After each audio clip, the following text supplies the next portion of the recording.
For those who may not know or may not have met a stutterer before, may you tell us a bit more about what stuttering is and what it was like for you? Yeah, sure. So stuttering was like if I was attached to a chain for my whole life and I couldn't get away from it or I couldn't rip it. So I was living in a complete silence. And how stuttering works is that you kind of get into a constant panic mode when you would start to have a conversation with someone or when you enter into a group of people, um, questioning that, okay, should I be really here? Should I get out of here as soon as I can? Am I going to be really good enough? Often stutterers lie, don't want to lie, but they have to lie because they just can't say the word.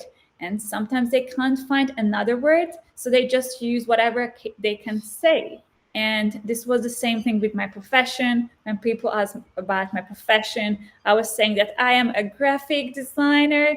I do web design. I couldn't say that I was a UX designer or UI designer. How did stuttering affect your work life and also your personal life? I never could look into people's eyes. I could never express myself. I was constantly sitting in the background, not saying anything to anyone. I have never asked for a ticket before. I have never made a phone call. I have never ordered anything without pointing out a menu before last year, such as buying transfer tickets. My sisters and my dad always had to go and then buy it for me, even at the age of 18. So were there patterns? Were there patterns to when stuttering affected you more or less? Most of the times when I had to speak to a more senior person, or when I knew that someone might judge me or can do something bad to me. Also, when I met with a group of strangers or with more than one or two people. And then when every time when someone asked me a question back to me, or they asked me that, sorry, what did you say? Then straight away, I couldn't answer afterwards. I was like, yeah, just something happened. And then I couldn't really answer. I was just blocking nonstop and I couldn't breathe properly. And when that happens, what's the inner dialogue that happens in your mind? Can you tell us about it? Yeah, sure. So what was constantly in my mind is that what if the person can hear that I block? What excuse can I make to get out of here as soon as possible? The Maguire Institute, where she had a transformational experience. What did you do? Can you give us some examples of what you did? So we were sitting in front of each other, legs down, straight back, and we had to have an eye contact, look into each other's eyes for 8 hours. We couldn't look away, and we had to learn how to use the proper basic cycle of speaking.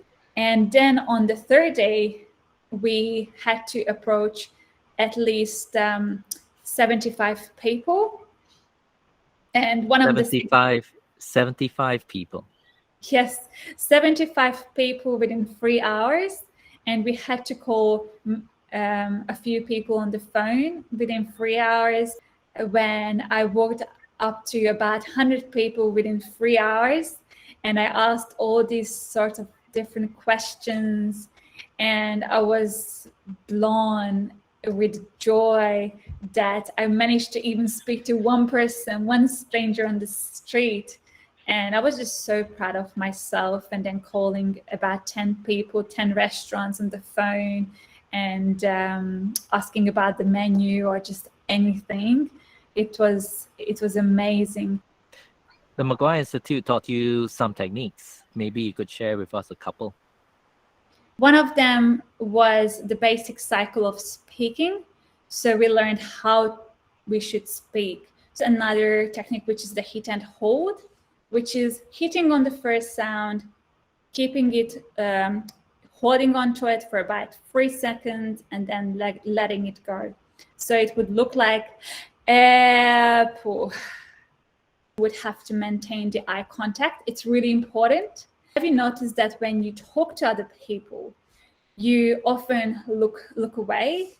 You would be wandering around, thinking about what should I say next, feeling a little bit awkward.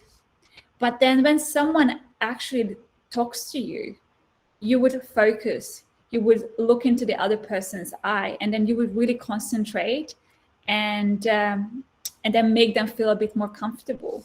So eye contact is really important. Sophie, thank you so much for joining us and being our first speaker here on the multi-guest speakers for the Quiet Achiever. Thank you so much. I have really enjoyed this session.